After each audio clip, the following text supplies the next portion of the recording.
Hello friends, myself Sima Benade, welcome you in my YouTube channel. Today we are going to see new economic policy and its impact on service sector. So this new economic policy, when it is introduced in the year 1991, which has these major features, or we can say in another words, major byproducts of new economic policy is liberalization, privatization and globalization. So before the introduction of new economic policy, service sector was totally neglected. Yes, but after the introduction of new economic policy, service sector got the tremendous scope and importance. So because of this new economic policy, we can see the service sector has developed. Because of this LPG, liberalization, privatization and globalization, awareness created about the service sector. Because of expansion of the various MNCs, operation service sector got opportunities for development.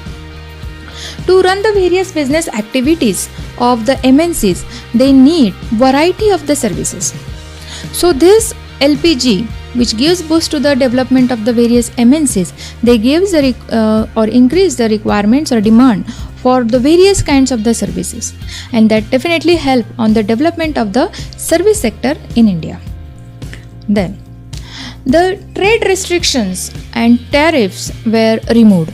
So it is possible to expand the business activities outside the nation with minimum complexities.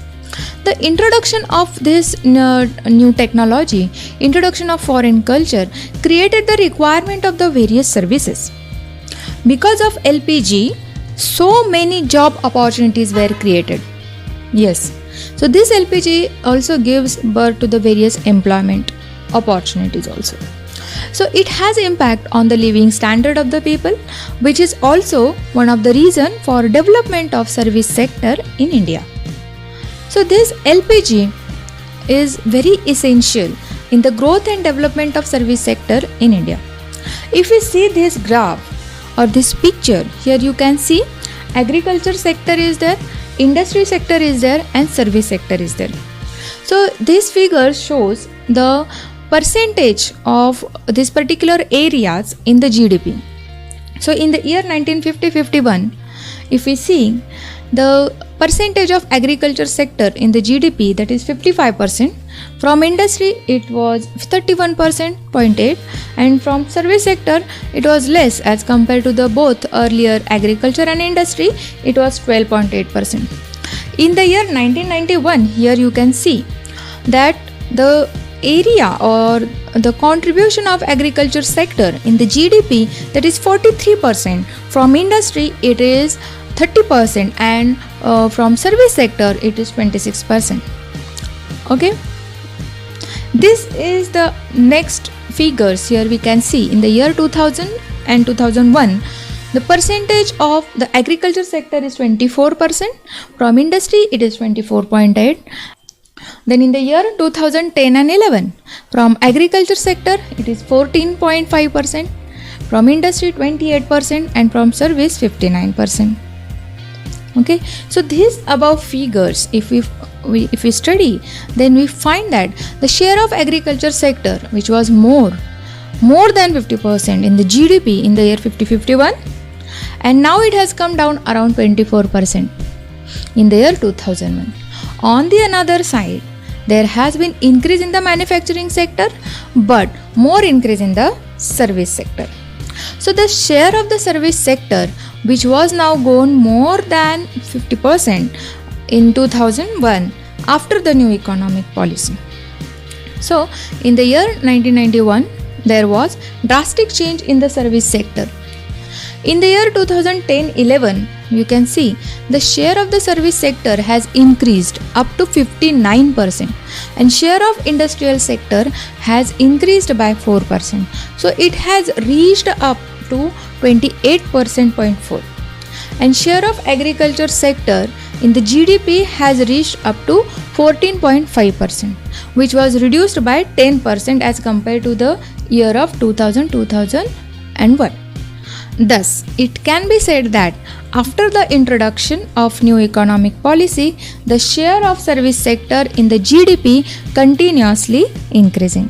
So there is a direct relationship in between new economic policy and growth and development of service sector in India.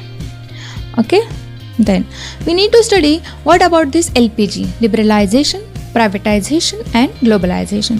So let's see first liberalization.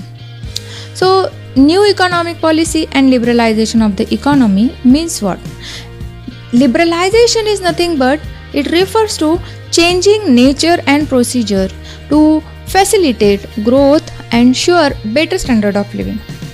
The economy is open and best goods and services enter in the market.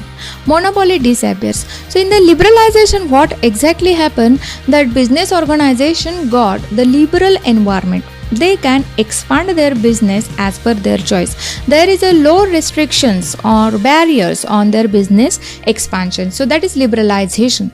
So liberalization is a process or it is a means of an elimination of control of the state over the economic activities. So liberalization, they are liberalized, they are free, or their restrictions are removed or liberalized or reduced. That is liberalization. So it provides the greater opportunity to business enterprises in decision making and eliminates the government interference. So they got such type of freedom at the time of development of their business. Okay, so that is liberalization. So what are the objectives of liberalization?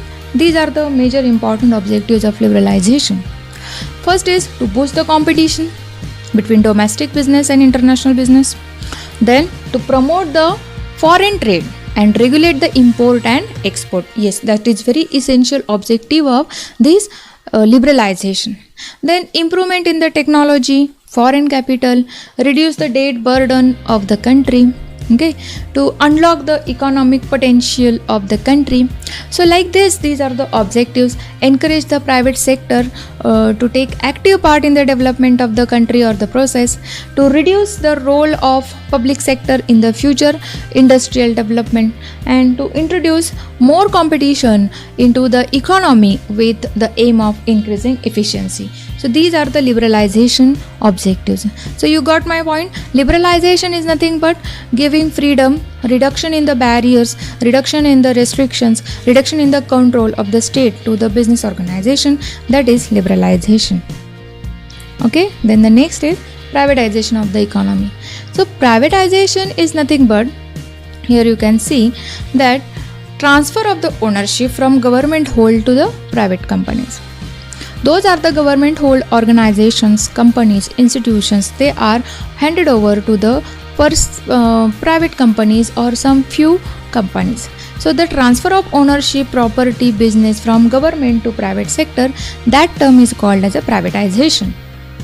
Okay, so the government ceased to be the owner of entity or a business. The process in which a public traded company is taken over by few people or some private companies, that process is called privatization.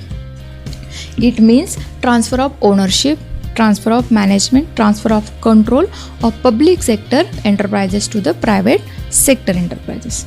So privatization can suggest the several changes, including migrating something from the public sector into private sector.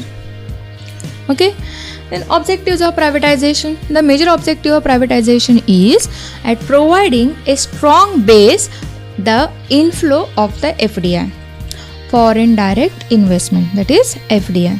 To increase the flow of foreign direct investment, privatization is must. It is very, very, very essential. If you don't open your economy's doors, no outsider company will come and invest their money. So if you want to attract foreign direct investors, it is very essential that you need to open this option, privatization. Okay, then increased inflow of FDI, foreign direct investment, which improves the financial strength of the economy.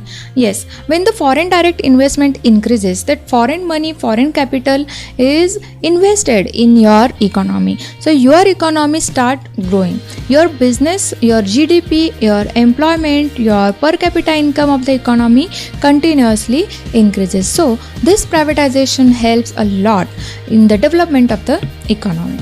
So privatization is very essential, and the next product of new economic policy is globalization.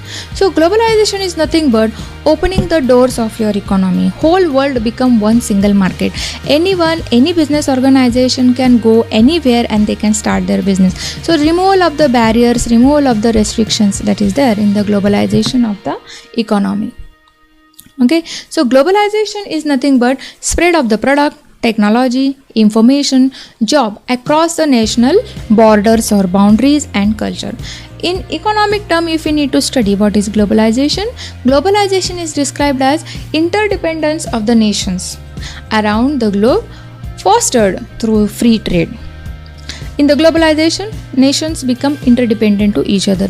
Someone exporting from someone, someone importing from someone. So that is nothing but international trade grows because of globalization. So globalization is nothing but free movement of the goods, services and people across the world in the seamless and integrated manner. Globalization can be thought of to be the result of opening of the global economy.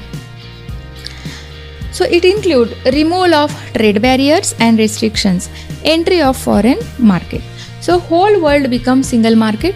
Any company can start its business activity at any country with minimum complexities, with minimum restrictions, with minimum barriers. That is globalization. Okay, so I hope you have understood new economic policy, its impact on service sector and three important products of new economic policy: liberalization, privatization and globalization.